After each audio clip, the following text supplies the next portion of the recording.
Hello, Level 8 students. I want to welcome you to Unit 11 and give you an overview of the unit. According to your textbook, this unit is about citizenship. However, in my mind, I think this unit is about more than citizenship. It's about participating in your community. And I want to thank you, first of all, for all your hard work this far in the class and for all the ways that you participate in your community already. For example, just coming to class at Carlos Rosario is a way that you are participating in your community. I also see how so many of you work hard at your jobs, how you take care of your families, and how many of you volunteer or participate in different community organizations. And I just want to say thank you from the bottom of my heart for all that you do for your neighborhoods and your city and the country in general.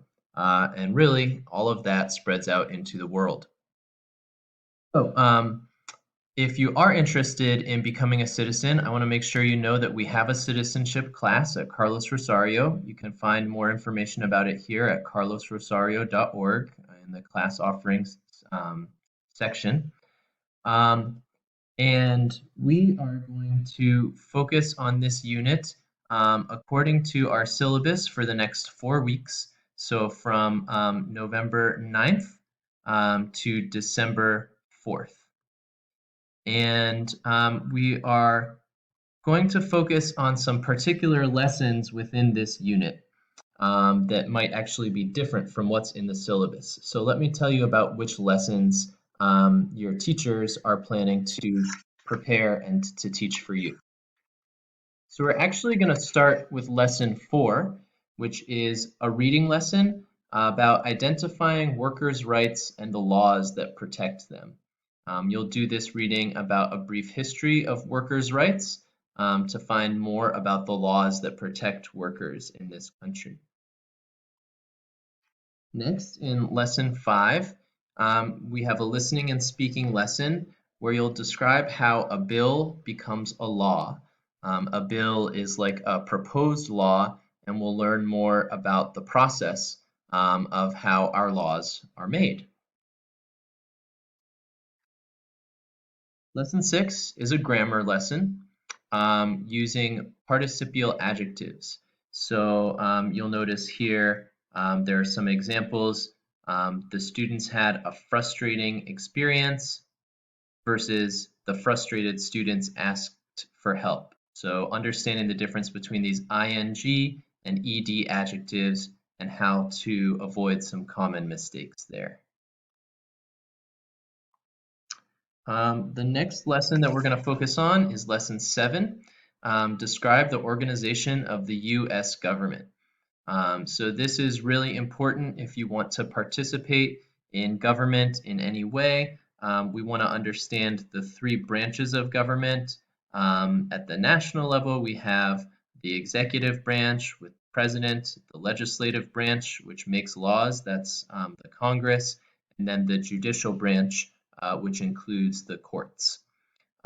So we'll talk about that at the federal level. We might also get into how local government is organized in the city of Washington, D.C. as well.